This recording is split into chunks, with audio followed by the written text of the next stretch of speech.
All right, next on the list is the African Short Stories, edited by Chinua Achebe and Catherine Lynn Ennis.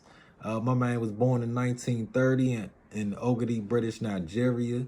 He's probably one of the most famous African writers, you know what I'm saying? He wrote Things Fall Apart, which was first published in 1958. It sold over 2 million copies. It's been written in over 30 languages.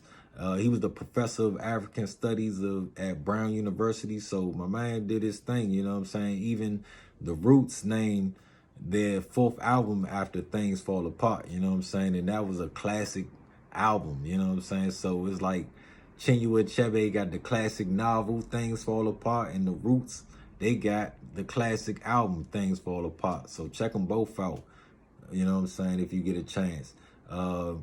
But with Catherine Lynn Ennis, who is a comparative literature professor at various universities, they came together with this great compilation of African short stories. And yeah, we about to get right into. Yeah, so the book features short stories from all across Africa, from north, south, east, and west. And it's divided up by region. But only thing I would have liked is it would have had more of a selection from the northern region of Africa.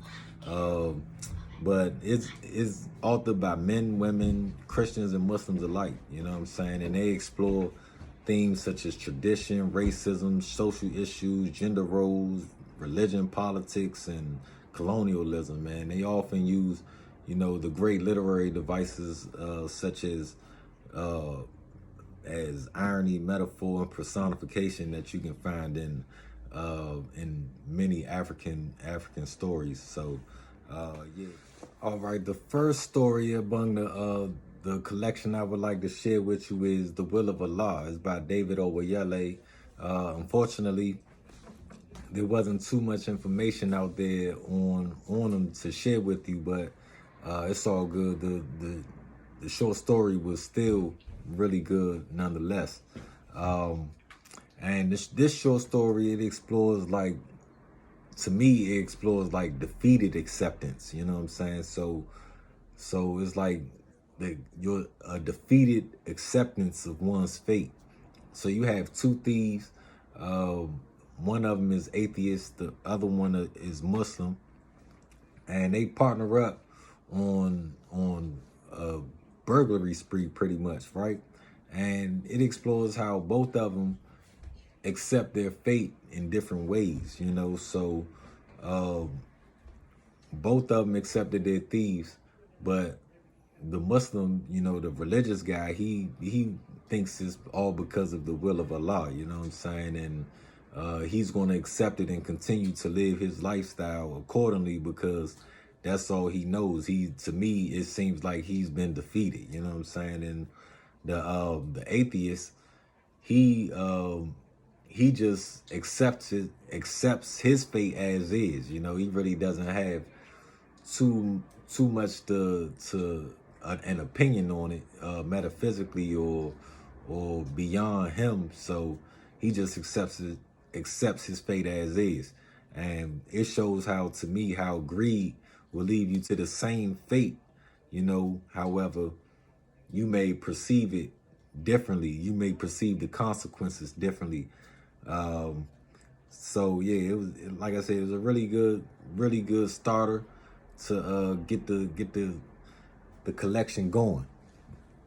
The second one is The Gentleman of the Jungle. It's by Jomo Kenyatta. A little bit about him is that my man was a Kenyan anti-colonialist. He was an activist and he was a politician. My man governed Kenya from 63 to 78. First he was prime minister, then he became the president of Kenya. He was a supporter of Pan-Africanism. He was regarded as the Mumzi, which is the father of the nation. Hope I pronounced that right. Correct me if I'm wrong. But he wrote The Gentleman of the Jungle, and I looked at it like it's an animal farm for Africa, you know what I'm saying?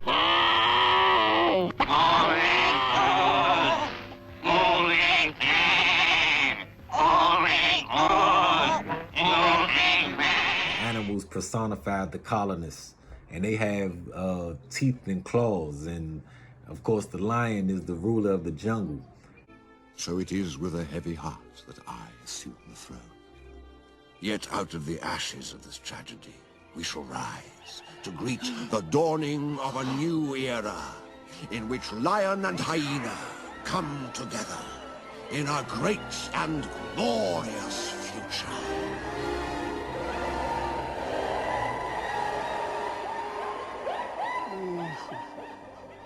And you know, humans live among the animals in the jungle, right? But the humans, you know, they found a way to make themselves comfortable. So, you know, the elephant sees this and was like, "Oh, I need some help." And so the elephant asks for help, you know, and it goes with that theme that if you give an inch, they'll take a mile. You know what I'm saying? So it goes into a downhill spiral from there with the for the humans. But at the end, you know, he ends with a great quote that it says, "Peace is costly, but it's worth the expense." And I'm sure, you know, us Black Americans and Africans all over the continent can relate to that as well. The next story in the selection that I like was The Spider's Web by Leonard Cabrera. And my man was born in 1942, and he died at the age of 40, young death in 1983. Rest in peace. And he studied at University of California and at Stanford.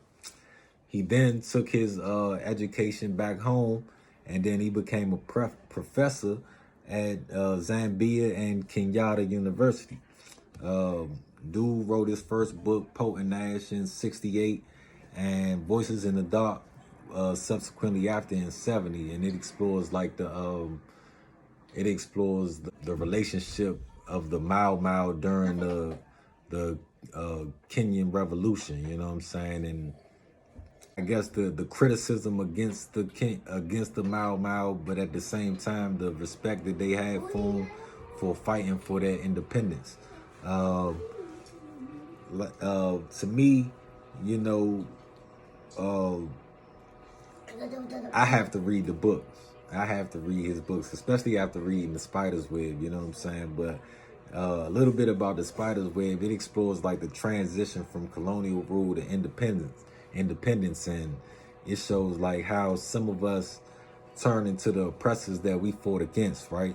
So I mean, a lot of Black Americans can definitely relate to this because, you know, we perceive the Black elite as turning their back on us often, or you know, not really giving the people that put them in a position to be where they are, not giving us an opportunity, you know what I'm saying, to rise up as they did, you know. So yeah, again, great story, you know.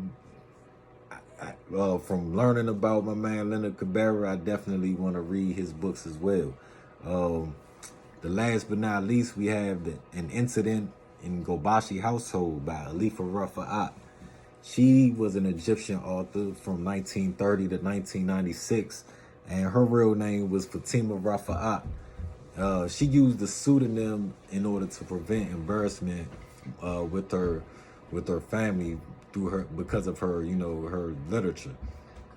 So what she does a lot of exploration on like patriarchal society and the social issues that come with it.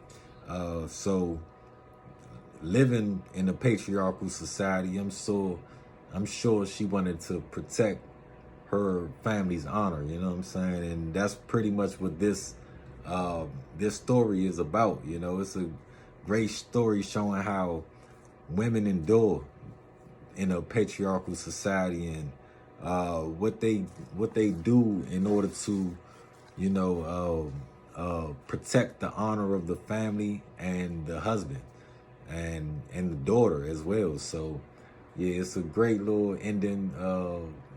I'm pretty sure women here can relate to it as well. you know, so check it out, you know, African Short Stories, edited by Chinua Achebe. You know, we got to build these bridges, and in order for us to build these bridges, we have to, you know, understand each other. So, yeah, on to the next thing. Next one on the list is Marcus Aurelius, The Meditations.